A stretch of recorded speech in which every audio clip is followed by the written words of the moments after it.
اعوذ باللہ من الشیطان الرجیم۔ بسم اللہ الرحمن الرحیم۔ شروع اللہ کے نام سے جو بڑا مہربان نہایت رحم والا ہے۔ السلام علیکم ورحمۃ اللہ وبرکاتہ۔ پیارے ناظرین، اگر آپ ہمارے چینل پر فرسٹ ٹائم آئے ہیں یا ہمارا چینل سبسکرائب نہیں کیا ہوا تو ہم آپ سے تہہ دل سے ریکویسٹ کرتے ہیں کہ چینل کو سبسکرائب کر دیں تاکہ تمام ویڈیو کا نوٹیفیکیشن سب سے پہلے آپ تک پہنچ سکے۔ اسلامی بھائی چارے کا واقعہ۔ حضرت تمیم داری رضی اللہ تعالیٰ عنہ نے یہ قندیلیں مسجد میں لٹکا دیں، پھر رات کے وقت ان کو جلا دیا۔ یہ دیکھ کر حضور نبی کریم صلی اللہ علیہ وسلم نے فرمایا، ہماری مسجد روشن ہو گئی، اللہ تعالیٰ تمہارے لیے بھی روشنی کا سامان فرمائے۔ اللہ کی قسم، اگر میری کوئی اور بیٹی ہوتی تو میں اس کی شادی تم سے کر دیتا۔ سبحان اللہ۔ بعض روایات میں یہ ہے کہ سب سے پہلے حضرت عمر فاروق رضی اللہ تعالیٰ عنہ نے مسجد میں قندیلیں جلائیں۔ تو ناظرین، اگر آپ کو ہماری ویڈیو اچھی لگ رہی ہیں تو پلیز ہمارے چینل کو لازمی سبسکرائب کریں، ہماری ویڈیو کو شیئر کریں۔ مسجد نبوی کی تعمیر کے ساتھ آپ صلی اللہ علیہ وسلم نے 2 حجرے اپنی بیویوں کے لیے بنوائے تھے، باقی حجرے ضرورت کے مطابق بعد میں بنائے گئے۔ ان 2 میں سے ایک سیدہ عائشہ صدیقہ رضی اللہ تعالیٰ عنہ کا تھا اور دوسرا سیدہ سودا رضی اللہ تعالیٰ عنہ کا۔ مدینہ منورہ میں وہ زمینیں جو کسی کی ملکیت نہیں تھیں، ان پر آپ صلی اللہ علیہ وسلم نے مہاجرین کے لیے نشانات لگا دیے، یعنی یہ زمینیں ان میں تقسیم کر دیں۔ کچھ زمینیں آپ کو انصاری حضرات نے ہدیہ کی تھیں، آپ صلی اللہ علیہ وسلم نے ان کو بھی تقسیم فرما دیا، اور ان جگہوں پر ان مسلمانوں کو بسایا جو پہلے قباء میں ٹھہر گئے تھے، لیکن بعد میں جب انہوں نے دیکھا کہ قباء میں جگہ نہیں ہے تو وہ بھی مدینہ چلے آئے تھے۔ آپ صلی اللہ علیہ وسلم نے اپنی بیویوں کے لیے جو حجرے بنوائے وہ کچے تھے، کھجور کی شاخوں، پتوں اور چھال سے بنائے گئے تھے، ان پر مٹی لیپی گئی تھی۔ حضرت حسن بصری رحمۃ اللہ علیہ مشہور تابعی ہیں، اور یہ آپ کو پتہ ہی ہوگا کہ تابعی اسے کہتے ہیں جس نے کسی صحابی کو دیکھا ہو۔ وہ کہتے ہیں کہ جب میں چھوٹا تھا تو حضرت عثمان غنی رضی اللہ تعالیٰ عنہ کی خلافت کے دور میں امہات المومنین کے حجروں میں جاتا تھا۔ ان کی چھتیں اس قدر نیچی تھیں کہ اس وقت اگرچہ میرا قد چھوٹا تھا لیکن میں ہاتھ سے چھتوں کو چھو لیا کرتا تھا۔ حضرت حسن بصری رحمۃ اللہ علیہ اس وقت پیدا ہوئے تھے جب حضرت عمر رضی اللہ تعالیٰ عنہ کی خلافت کو ابھی 2 سال باقی تھے۔ وہ نبی کریم صلی اللہ علیہ وسلم کی زوجہ حضرت سلمہ رضی اللہ تعالیٰ عنہ کی باندی خیرہ کے بیٹے تھے۔ حضرت سلمہ رضی اللہ تعالیٰ عنہ انہیں صحابہ کرام رضی اللہ تعالیٰ عنہ کے پاس کسی کام سے بھیجا کرتی تھیں۔ صحابہ کرام انہیں برکت کی دعائیں دیا کرتے تھے۔ حضرت سلمہ رضی اللہ تعالیٰ عنہ انہیں حضرت عمر فاروق رضی اللہ تعالیٰ عنہ کے پاس بھی لے کر گئی تھیں۔ حضرت عمر رضی اللہ تعالیٰ عنہ نے انہیں ان الفاظ میں دعا دی تھی، اے اللہ انہیں دین کی سمجھ عطا فرما اور لوگوں کے لیے یہ پسندیدہ ہوں۔ مسجد نبوی کے چاروں طرف حضرت حارثہ بن نعمان کے مکانات تھے۔ حضرت صلی اللہ علیہ وسلم نے اپنی حیات مبارکہ میں متعدد نکاح فرمائے تھے جن میں دینی حکمتیں اور مصلحتیں تھیں۔ جب بھی آپ صلی اللہ علیہ وسلم نکاح فرماتے تو حضرت حارثہ رضی اللہ تعالیٰ عنہ اپنا ایک مکان یعنی حجرہ آپ صلی اللہ علیہ وسلم کو ہدیہ کر دیتے۔ سبحان اللہ۔ اس پر آپ صلی اللہ علیہ وسلم کی زوجہ محترمہ کا قیام ہوا کرتا۔ یہاں تک کہ رفتہ رفتہ حضرت حارثہ رضی اللہ تعالیٰ عنہ نے اپنے سارے مکان اس طرح حضور پاک صلی اللہ علیہ وسلم کو ہدیہ کر دیے۔ اسی زمانے میں حضرت صلی اللہ علیہ وسلم نے مہاجرین اور انصار مسلمانوں کے لیے یہودیوں سے صلح کا معاہدہ کیا۔ اس معاہدے کی ایک تحریر بھی لکھوائی۔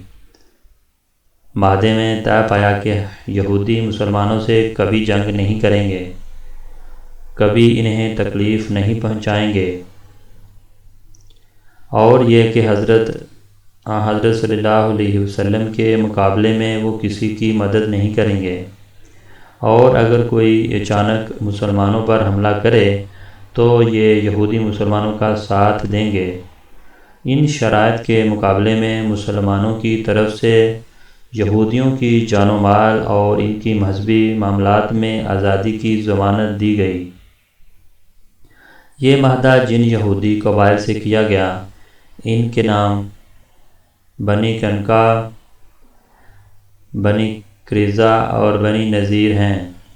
اس کے ساتھ ہی آپ صلی اللہ علیہ وسلم نے مہاجرین اور انصار کے درمیان بھائی چارہ کرا لیا۔ اس بھائی چارے سے مسلمانوں کے درمیان محبت اور خلوص کا بھی بے مثال رشتہ قائم ہوا۔ اس بھائی چارے کو مواخات کہتے ہیں۔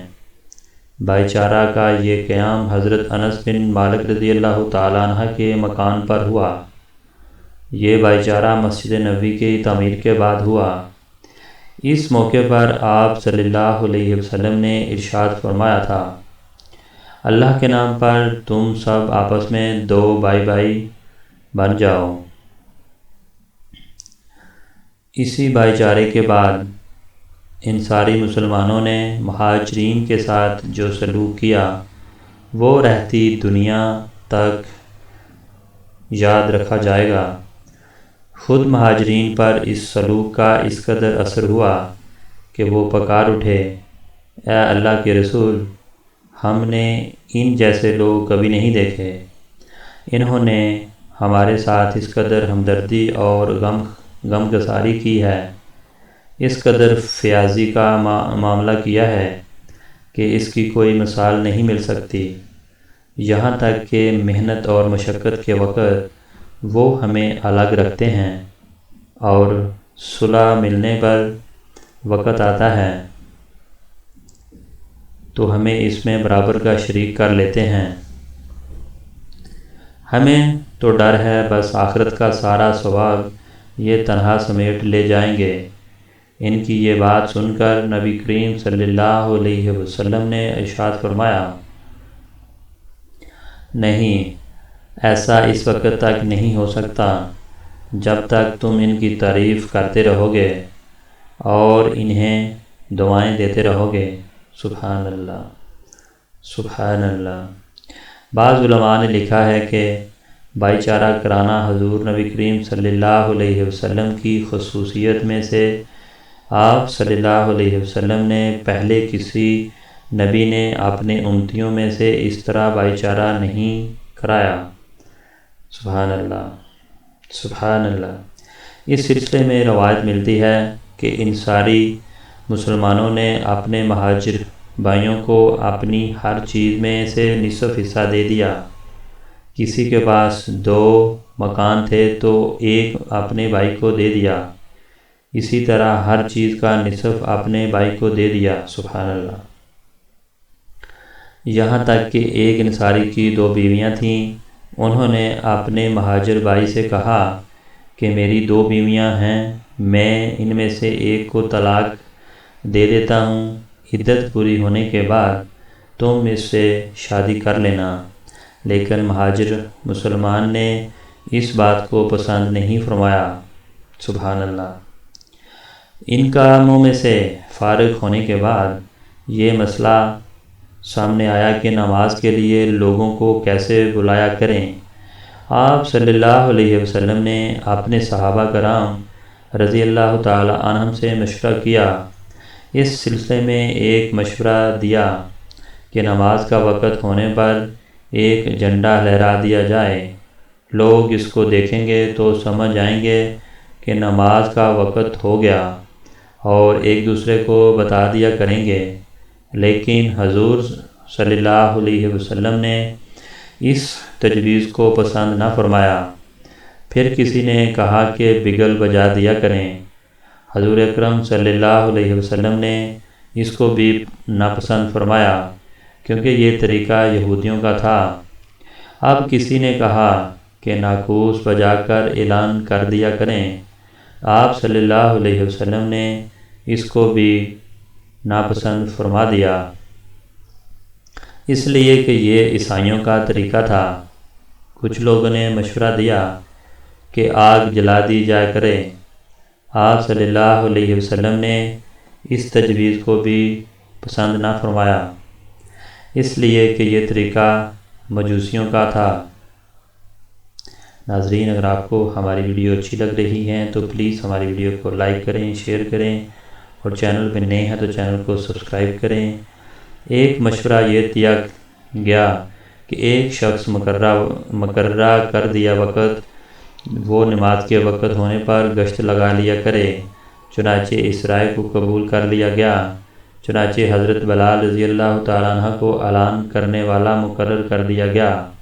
انہوں نے انہی دنوں حضرت عبداللہ بن زید رضی اللہ تعالیٰ عنہ نے خواب دیکھا کہ انہوں نے ایک شخص کو دیکھا، اس کے جسم پر 2 سبز کپڑے تھے اور اس کے ہاتھ میں ایک ناقوس بگل تھا۔